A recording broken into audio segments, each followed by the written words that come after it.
ሰላም የዴሊ ፎረም ቤተሰቦች፣ ኢራን ትገረማላችሁ በማለት አዲስ ወታደራዊ ስልት ይፋ አደረገች።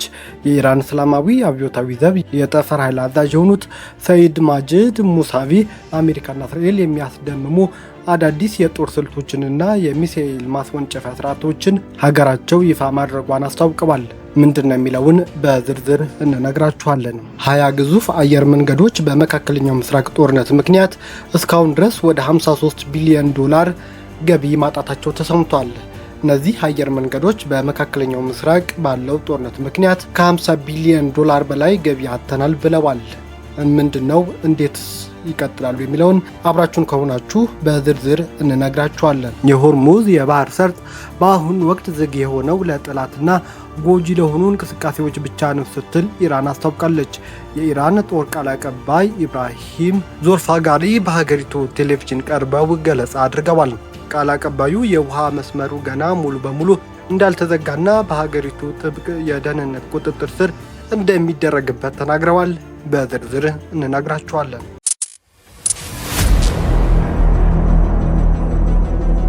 የአሜሪካ የግምጃ ቤት ጸሐፊ ስኮት ቤስት ዋሽንግተን በኢራን ላይ ለከፈተችው ጦርነት የሚሆን በቂ የገንዘብ አቅም እንዳላትና ይህንን ጦርነት የፋይናንስ ድጋፍ ለማድረግ ሲባል በዜጎች ላይ ምንም አይነት የግብር ጭማሪ ማድረግ አሜሪካ እንደማትፈልግ ተናግረዋል። ጸሐፊው በኤንቢሲ ዜና ኔትወርክ የሚት ዘ ፕሬስ ፕሮግራም ላይ ቀርበው እንደተናገሩት መንግስታቸው ይህንን ጦርነት በምቾት ለመደገፍ የሚያስችል ሰፊ የገንዘብ ክምችት አለው ብለዋል። በዝርዝር እንነግራችኋለን። የቱርክ መንግስት ኢራን አሜሪካንና እስራኤልን ለማሸማገል ጥያቄ አቀረበም። የቱርክ መንግስት በኢራን በአሜሪካና በእስራኤል መካከል እየተካሄደ ያለውን አውዳሚ ጦርነት ለማስቆምና ቀጠናውን ወደ መረጋጋት ለማምጣት ያለመ ሰፊ የዲፕሎማሲና የሽምግልና ጥረት መጀመሩን ሮይተርስ የዜና ወኪል ዘግቧል። በምን ሁኔታስ እየሄደ ነው የሚለውን አብራችሁን ከሆናችሁ በዝርዝር ትሰሙታላችሁ። የአሜሪካ ፕሬዝዳንት ዶናልድ ትራምፕ በኢራን የኒኩሌር የኃይል ማመንጫ ላይ ጥቃት እንደሚፈጸም የሰነዘሩት ዛቻ ተከትሎ የኢራን እስላማዊ አብዮታዊ ዘብ እጅግ ጠንካራና አውዳሚ የመልሶ ማጥቃት እንደሚሰነዝረው ታውቋል። ጦሩ በመግለጫው አሜሪካ በሀገሪቱ የኒኩሌር ማዕከላት ላይ ማንኛውም አይነት የቦምብ ድብደባ ወይም ጥቃት የምትፈጽም ከሆነ ስትራቴጂካዊ የሆርሙዝ ባህር ሰላጤ ሙሉ በሙሉ እንደሚዘጋና የወደሙት ማዕከላት ዳግም ተገንብተው እስከሚያልቁ ድረስ ይህ የዓለም አቀፍ የንግድ መስመር ዝግ እንደሚሆን ዝቷል። የኢራን ጦር ቃል አቀባይ ኢብራሂም ዞልፋጋሪም በሀገሪቱ ብሔራዊ ቴሌቪዥን ቀርበው እንደገለጹት ስትራቴጂካዊው የሆርሙዝ ባህር ሰላጤ በአሁኑ ወቅት ዝግ የሆነው ለጠላትና ጎጂ ለሆኑት እንቅስቃሴዎች ብቻ ነው አሉ። ቃል አቀባዩ የውሃ መስመሩ ገና ሙሉ በሙሉ እንዳልተዘጋና በሀገሪቱ ጥብቅ የደህንነት ቁጥጥር እንደሚገኝ አብራርተዋል። በዚህም መሰረት የኢራን ደህንነትና ጥቅም በሚያስጠብቁ የተወሰኑ ደንቦች እስከተመሩ ድረስ ምንም አይነት ስጋት ስለማይፈጠር መርከቦች የትራንዚት ፈቃድ መስጠቱንና ሰላማዊ እንቅስቃሴ መፍቀዱን አስታውቀዋል። ይሁን እንጂ የዩናይትድ ስቴትስ በኢራን የኃይል ማመንጫ ጣቢያ ላይ ጥቃት ፈጽማለሁ ስትል የሰነዘረችውን ዛቻ ወደ ተግባር የምትቀይረው ከሆነ ቴህራን በአፋጣኝና እጅግ የከረደ የቅጣት እርምጃዎችን እንደምትወስድ ቃል አቀባዩ አስጠንቅቀዋል። ከነዚህ ውስጥ ዋነኛው የሆርሙዝ የባህረ ሰላጤ ሙሉ በሙሉ መዝጋት ሲሆን በጥቃቱ የወደሙ የኢራን የኃይል ማመንጫ ዳግም ተገንብተው እስኪያልቁ ድረስ ይህ የዓለም አቀፍ የንግድ መስመር ለማንም እንደማይከፈት በአጽንኦት አስጠንቅቀዋል።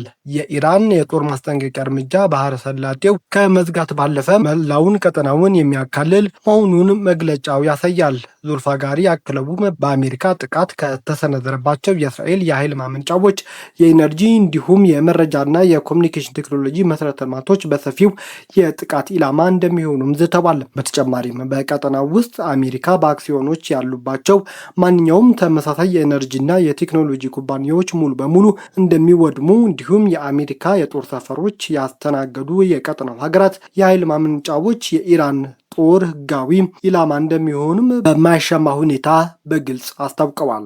የአሜሪካ የግምጃ ቤት ጸሐፊ ስኮት ቤስት ዋሽንግተን በኢራን ላይ ለከፈተችው ጦርነት የሚሆን በቂ የገንዘብ አቅም ሀገራቸው እንዳላትና ይህንን ጦርነት የፋይናንስ ድጋፍ ለማድረግ ሲባል በዜጎች ላይ ምንም አይነት የግብር ጭማሪ ማድረግ እንደማያስፈልግ አስታወቁም። ጸሐፊው በኤንቢሲ ዜና ኔትወርክ የሚት ዘ ፕሬስ ፕሮግራም ላይ ቀርበው እንደተናገሩት መንግስታቸው ይህንን ጦርነት በምቾት ለመደገፍ የሚያስችል ሰፊ የገንዘብ ክምችት አለው ብለዋል። ከዚህ በተጨማሪም ፔንታገን ጠይቆታል የተባለውና $200 ቢሊዮን ይደርሳል ተብሎ የሚገመተው አዲስ ተጨማሪ የበጀት ጥያቄ ለጦር ኃይሉ የወደፊት ወታደራዊ አቅም ግንባታ የሚውል መሆኑን አብራርተዋል። ስኮት ቤስት የ200 ቢሊዮን ዶላሩ ትክክለኛ ቁጥር በይፋ ባያረጋግጡም ፕሬዚዳንት ትራምፕ በመጀመሪያው የስልጣን ዘመናቸው እንዳደረጉት ሁሉ አሁንም በሁለተኛው የስልጣን ዘመናቸው የሀገሪቱ ወታደራዊ አቅም እያፈረጠሙ ነው፣ የጦር ኃይሉ ወደፊትም በቂ አቅርቦት እንዲኖረው ይፈልጋሉ በማለት አስተዳደሩ ለውትድርናው የሚሰጠውን ቅድሚያ አረጋግጠዋል። ይሁን እንጂ ይህ የፔንታገን ግዙፍ ተጨማሪ የበጀት ጥያቄ በአሜሪካ ኮንግረስ ውስጥ ከባድ ተቃውሞና ፈተና ተደቅኖበታል። የዲሞክራቲክ ፓርቲ አባላት ብቻ ሳይሆኑ አንዳንድ የትራምፕ የራሳቸው የሪፐብሊካን ፓርቲ አባላትም ጭምር ባለፈው ዓመት ለሀገሪቱ መከላከያ እጅግ ከፍተኛ በጀት መፈቀዱን በማንሳት የዚህ አዲስ ተጨማሪ በጀት አስፈላጊነት በጥብቅ እየጠየቁና እየተቹት ይገኛሉ ሲሉም ዘገባዎች ገልጠዋል። የሊባኖስ ፕሬዝዳንት ጆሴፍ ኡን በእስራኤል ጦር በደቡባዊ የሀገሪቱ ክፍል በሚገኙ ድልድዮች ላይ እየተፈጸመ ያለውን ከባድ የአየር ጥቃት እስራኤል የመሬት ላይ ወረራ ለማካሄድ እያደረገችው ያለው ቅድመ ዝግጅት ነው ሲሉም ማስጠንቀቃቸውን የሊባኖስ ብሔራዊ ዜና ወኪል ዘገበ። ፕሬዝዳንቱ በወቅታዊ የጸጥታ ቀውስ ዙሪያ ባወጡት ይፋ መግለጫ እስራኤል በደቡባዊ ሊባኖስ በሚገኙ የሲቪል መሰረተ ልማቶችና ወሳኝ ተቋማት ላይ እያደረሰች ያለው ውድመት በጽኑ አውግዘዋል። በተለይም በስትራቴጂካዊ የሊታኒ ወንዝ ላይ በተዘረጋው የቃስሚያ ድልድይና በሌሎች ተያያዥ ድልድዮች ላይ ያነጣጠረው ሆን ተብሎ የተፈጸመ ጥቃት የሀገሪቱ የትራንስፖርት መስመር ለማቋረጥ ያለመ መሆኑን አብራርቷል። ከዚህም በተጨማሪ የእስራኤል የሊባኖስን መሬት ለመውረር እያለመች መሆኑን የሚያሳይ ፍንጭ ነውም ተብሎለታል። የቱርክ መንግስት በኢራን አሜሪካና በእስራኤል መካከል እየተካሄደ ያለውን አውዳሚ ጦርነት ለማስቆምና ቀጠናውን ወደ መረጋጋት ለማምጣት ያለመ ሰፊ የዲፕሎማሲና የሽምግልና ጥረት መጀመሩን የሮይተርስ የዜና ወኪል አስታወቀ። የዜና ወኪሉ አንድ ስማቸው ያልተጠቀሰ የቱርክ ከፍተኛ ዲፕሎማት ምንጭ ጠቅሶ እንዳስነበበው የሀገሪቱ የውጭ ጉዳይ ሚኒስትር ሀካን ፊዳን ጦርነቱን በሰላማዊ መንገድ ለመቋጨት የሚያስችሉ እርምጃዎችን በተመለከተ ከኢራን፣ ከግብፅ፣ ከአሜሪካና ከአውሮፓ ህብረት ከፍተኛ ባለስልጣናት ጋር ተከታታይ ውይይቶች እያደረጉ ነው ብሏል። የዲፕሎማሲ ምንጩ አክለውም እንዳብራሩት የውጭ ጉዳይ ሚኒስትሩ ሀካን ፊዳን ይህንን የሰላም ጥረት ከግብ ለማድረስ ከተለያዩ ቁልፍ ተዋናይ ጋር በተናጠል የስልክ ውይይቶች አካሂደዋል። በዚህም መሰረት ከኢራኑ የውጭ ጉዳይ ሚኒስትር አባስ አራግቺ፣ ከግብፅ አቻቸው ባድር አብደለቲ፣ ከአውሮፓ ህብረት የውጭ ጉዳይ ሚኒስቴር ኃላፊ ካጅ ካላስ እንዲሁም ከሌሎች ከፍተኛ የአሜሪካ ባለስልጣናት ጋር በስልክ መምከራቸው ተነግሯል። ይሁን እንጂ የዲፕሎማሲ ምንጩ ውይይቶቹ ስላመጡት ተጨባጭ ውጤት ወይም በቀጣይ ስለሚወሰዱ እርምጃዎች ተጨማሪ ዝርዝር መረጃ ከመስጠት ተቆጥበዋል ብሏል ሮይተርስ የዜና ወኪል። ይህ የቱርክ እንቅስቃሴ ቀጠናው ከቁጥጥር ውጭ ወደ ሆነው ጦርነት እያመራ ባለበትና ሌሎች አሸማጋይ ሀገራት እንደ ኳታር ያሉ ትኩረታቸው ወደ ውስጥ ደህንነት ጥብቅ ባዞሩበት በአሁኑ ወቅት መምጣቱ አንካራ የቀጠናውን የሰላም ደህንነት ሚና ለመውሰድ ያላትን ጠንካራ ፍላጎት የሚያሳይ ሆናልም ተብሏል። 20 ግዙፍ አየር መንገዶች በመካከለኛው ምስራቅ ጦርነት ምክንያት እስካሁን ድረስ ወደ 53 ቢሊዮን ዶላር ገደማ ማጣታቸው ተነገረ። በአሜሪካ እስራኤል ኢራን ጦርነት ሳቢያ በዓለም ላይ የሚገኙ 20 ግዙፍ አየር መንገዶች ጦርነቱ ከተጀመረ የካቲት ወር ጀምሮ 53 ቢሊዮን ዶላር የሚጠጋ ገቢ ዋጋቸው አጥተዋል ሲል ፋይናንሻል ታይምስ ዘግቧል። ዘገባው የአየር መንገዶቹ ስም በዝርዝር ከማስቀመጥም ተቆጥቧል። አየር መንገዶቹ ይህን ያህል ከፍተኛ ሀብት ሊያጡ የቻሉት የነዳጅ ዋጋ በመናሩ፣ የጸጥታ ስጋት ባለባቸው ቀጠናዎች በረራዎች በመሰረዛቸው፣ የበረራ መስመሮች በመቀየራቸው ምክንያት መሆኑ ተገልጿል።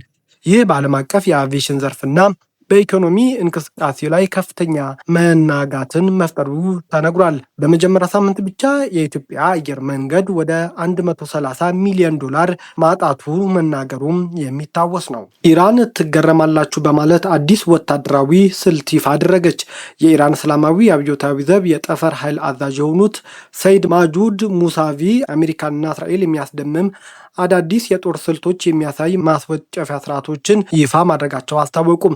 አዛዡ በኤክስ ማህበራዊ ገጻቸው ላይ ባሰፈሩት መልእክት ከዚህ ሰዓት ጀምሮ በጠላት ቁጥጥር ስር ባሉ ግዛቶች ሰማይ ላይ የኢራን ልጆች የሚሳኤል የበላይነት መረጋገጡን አውጃለሁ ብለዋል። የጦር ጀነራሉ ይህ መግለጫ የተሰጠው ኢራን በእስራኤል የዲሞና የኒውክሌር ተቋም ላይ አቅራቢያ የሚሳኤል ጥቃት መፈጸሟን ካረጋገጠች በኋላ ነው። ኢራን ይህንን ጥቃት የሰነዘረችው ቀደም ሲል በቡሽር እና ናታንዝ የኒውክሌር ጣቢያ ላይ ለደረሰ ጥቃት ምላሽ ለመስጠት መሆኑ ገልጻለች።